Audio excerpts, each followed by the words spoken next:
je passe la parole immédiatement à Éric Ballat en remerciant tous les conférenciers des différents panels. C'est Éric Ballat qui conclura. Vous savez aussi que vous êtes invités, ça se passera, je vous le rappelle, dans le hall de la faculté, un petit cocktail, en tout cas pour ceux qui se sont inscrits et qui ont réglé les frais d'inscription. C'est-à-dire que les étudiants qui accèdent gratuitement ne sont peut-être pas conviés, mais ils peuvent toujours nous le demander. Il y a des exceptions là aussi, donc n'hésitez pas. Voilà, Éric Ballat. Voilà. Merci beaucoup, Monsieur le Président.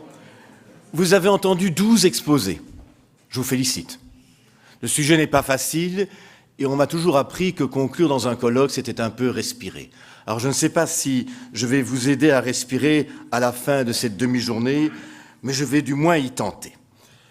Alors, les organisateurs de cette journée ont pris le parti de l'entreprise.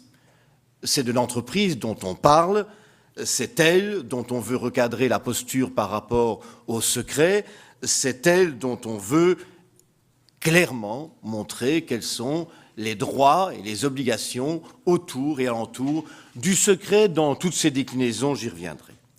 Pourtant, votre exposé a permis de mettre en avant que la consultation européenne, et c'est important, faisait apparaître que dès lors qu'il s'agissait de secret, il y avait d'autres interlocuteurs, le public, les groupes de pression, les autorités publiques, les partis politiques. L'ouvrage publié par les organisateurs évoque la situation des magistrats, on a parlé de l'administration fiscale, c'est dire que celles et ceux qui sont intéressés par le secret sont nombreux. Et on pourrait peut-être s'interroger, c'est la première question en termes de conclusion, si, vous m'en excuserez, il n'y avait pas quelques absents. Mais au lieu de 12 exposés, nous en aurions eu combien? Alors, la question qui mérite peut-être, et je pense qu'elle est un peu lancinante dans certains exposés, c'est de savoir s'il faut un secret. La question n'est pas de savoir si on parle de confidentialité, de secret d'affaires, de secret professionnel, non. Est-ce qu'il faut un secret? Vous avez bien compris que le secret était sacralisé. Que ce soit dans les accords ADPIC ou dans la proposition de directive de novembre 2013, tous veulent du secret, veulent en bénéficier, que ce soit le travailleur, que ce soit l'entreprise, avec sans doute plus de réserve l'administrateur de société, on veut du secret. Mais est-ce vraiment la bonne question? Si l'on prend, vous m'en excuserez, une perspective habermasienne, et j'ai été assez étonné d'avoir été soutenu par Michel de Wolf, mais avec beaucoup de nuances dans la fin de son intervention, on pourrait imaginer que les acteurs passifs, actifs, économiques sur le marché, l'ensemble des acteurs redéfinit les conditions dans lesquelles il entend organiser ses rapports économiques. La proposition de directive prend exactement le contre-pied, c'est-à-dire qu'elle donne une réponse, elle ne donne pas la réponse de l'absence de secret, vous l'avez bien compris. Alors, on pourrait imaginer une société dans laquelle il n'y aurait plus de secret. Alors, vous me direz, c'est une perspective un peu communisante, qui handicape le savoir-faire individuel, le libéralisme, l'initiative, bref, on aurait alors un colloque pour des historiens du droit lorsque l'on parlerait du secret. Pourtant, si ma mémoire ne me sert pas trop mal, lorsqu'on essaie de comprendre, notamment en droit économique, le sens du droit et de l'importance du droit, notamment par l'équilibre de Nash, on voit mal quelle est la place du secret. On est plutôt dans un modèle qui prône la transparence. Alors, est-ce que vraiment on peut imaginer un instant une société sans secret? Oh, rassurez-vous, il y aura toujours cette part intime, et même là où on imagine demain une transparence accrue dans tous les différents secteurs, cette espèce de léviathan moderne laisse toujours évidemment la possibilité, comme le disait Hobbes, que la conscience reste protégée et évidemment ne se divulgue jamais. Oui, il pourrait y avoir une société sans secret. Et dans l'exposé écrit d'Alain Stroel et de Vincent Cassier, j'ai constaté que ceci faisait observer que si l'on aborde le secret par la loi, par les principes généraux, par la jurisprudence, c'est sans doute parce qu'il n'y a pas de réelles règles universelles en la matière. Et que si l'un le protège, on voit mal comment l'autre, d'un part et d'autre de l'océan, ne pourrait pas le protéger. Vous avez écrit que, notamment, la transparence démocratique, et vous en défendez le principe, souligne l'extension de ce domaine de la transparence institutionnelle qui illustre, écrivez-vous, la nécessité d'une capillarisation du fonctionnement démocratique basée sur le principe de publicité. Et vous citez par là même, vous-même, Michel Foucault, dans Surveiller et punir. Un modèle ouvert où se partage l'information. Évidemment, voilà, on peut rêver, et je sais déjà qu'il y aura des commentaires disant « Quoi donc ? Voilà une société où il n'y aurait plus de secrets, il n'y aurait plus de brevets, il n'y aurait plus de droits d'auteur, il n'y aurait plus de dessins, il n'y aurait plus de modèles.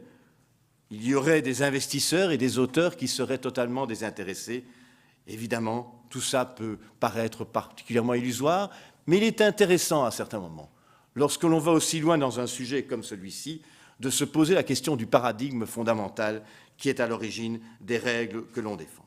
Alors, c'est simplement pour vous dire que vous devez et que nous nous méfions de nos certitudes. Clairement, la position qui a été adoptée par les auteurs et ceux qui ont préparé ce colloque et par les intervenants est tout autre, et de dire, oui, il y a un secret. Mais alors, s'il y a un secret, que de déclinaisons, que de déclinaisons du secret, et vous avez bien compris aujourd'hui que les questions qui ont été posées touchaient à la définition, avec ces espèces de nuances, comme dans l'arrêt de la Cour d'appel de Bruxelles du 5 mars 2013 sur la confidence et le secret, les titulaires également, la Cour d'appel de Bruxelles le 5 mars 2013, l'objet du secret, et on en a parlé aujourd'hui dans la deuxième partie de cette séance, quel est l'objet réel du secret? Bref, on pourrait alors se dire que le législateur, et c'est un peu ce que fait le législateur européen, se met à table et essaye d'avoir un texte normatif complet qui évite les casuistiques variées et multiples entre les différents États membres sur la définition du secret, les titulaires du secret et les modes de réparation en cas de transgression du secret. Et il est assez intéressant, mais c'est une réflexion plus générale, que la directive opte pour une des tendances actuelles du droit européen où la procédure prend le pas sur le fond, ce qui est assez une montée en puissance de la procédure qu'on relève dans d'autres matières et qui est loin d'être inintéressant. Alors, si je me permets quelques observations, il y a quand même une chose merveilleuse dans cet après-midi, et on l'a rappelé à plusieurs reprises, notamment Stéphane Folly l'a signalé, 458 du Code pénal, dont on se vante et tout le monde s'y raccroche, ne définit pas le secret. J'ai pu lire dans un des exposés que c'est un concept qui, comme il n'est pas défini, permet de vivre avec son époque. Je pense que pour les juristes, on peut mieux faire que d'avoir des juristes qui se contentent d'un concept qui vit avec son époque. Où va-t-on, sincèrement? Et pourtant, oui, tout le monde est là. Et regardez ces réviseurs d'entreprise, ils disent oui, le secret professionnel, là, vous avez entendu les réserves, les juristes d'entreprise qui disent bah oui, on voudrait bien le secret professionnel aussi, mais on ne sait pas ce qu'il y a dedans. Et en tout cas, c'est quand même assez regrettable que dans une société démocratique qui a sorti une sanction pénale, la violation du secret professionnel, on ne définisse pas ce que l'on transgresse. Sur le plan de la définition de l'infraction en droit pénal, c'est quand même assez incroyable. Deuxième réflexion que devrait alors avoir, et ce travail qui est fait par la directive pourrait peut-être être fait aussi au niveau national, ce sont ces titulaires du secret.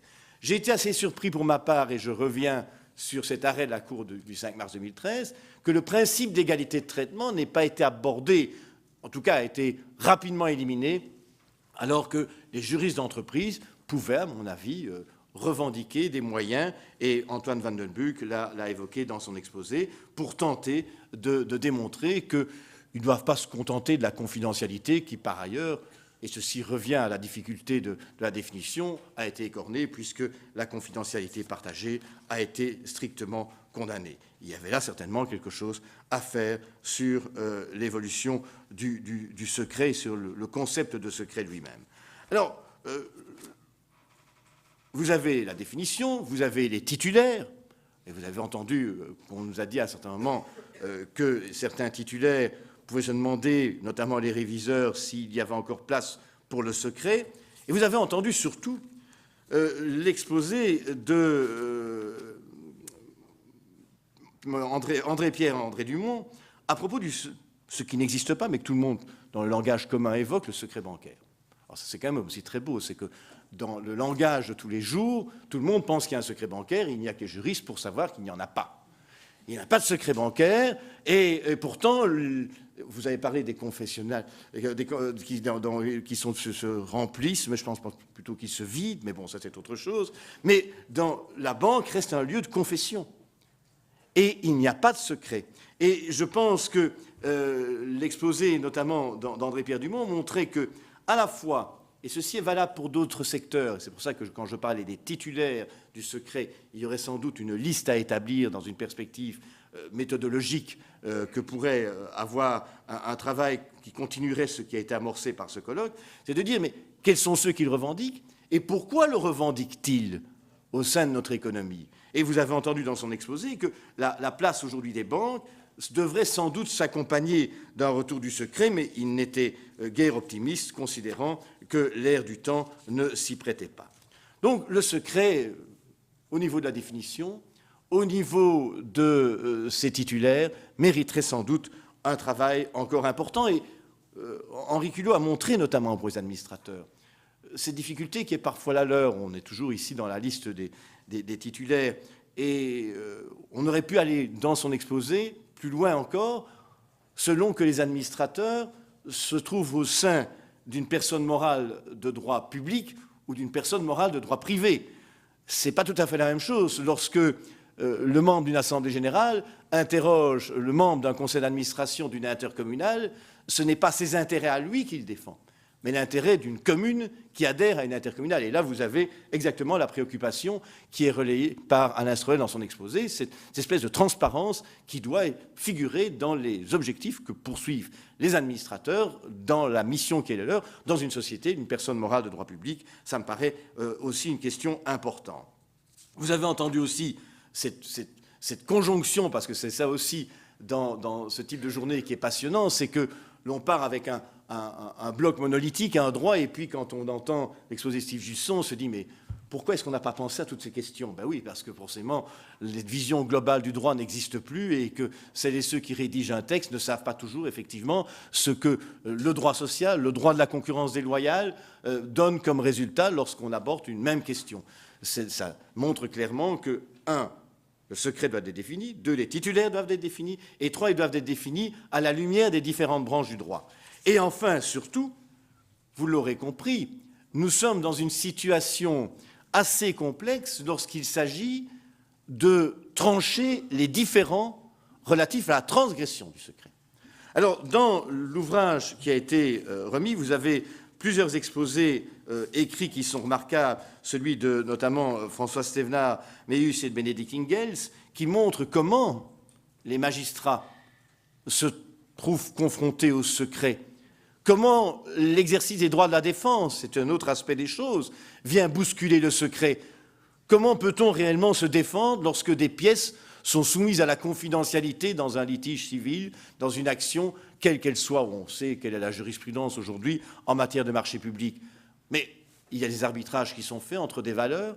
Sommes-nous sûrs que nous avons fait les bons choix? Et ce qui a été évoqué montre que les questions restent nombreuses. Oui, franchement, le secret est une chose passionnante et il est peut-être simple, comme je l'ai fait en termes de remarques introductives, de se dire, mais tout compte fait, simplifions les questions et allons-y, et il suffit d'abolir le secret. Non, il faut être réaliste, le secret reste, il reste revendiqué, et je ne suis pas sûr qu'il soit revendiqué exclusivement par les entreprises. Si demain, toutes celles et ceux qui sont concernés par ces enquêtes publiques que fait la Commission et ce que vous avez dit en témoigne, je pense qu'il y en a d'autres qui pensent que le secret est encore fort utile. Alors, je voudrais terminer tout simplement par une observation qui est faite par Merleau-Ponty dans sa leçon inaugurale au Collège de France. Il dit « Tout homme porte silencieusement en lui les déchirements de l'existence. Et le philosophe est l'homme qui s'éveille et qui parle de ses déchirements, qui énonce ses paradoxes et qui vend la mèche. La philosophie, c'est le pari de tout dire, un pari sur la clarté. » Le colloque, je vous remercie, y a contribué.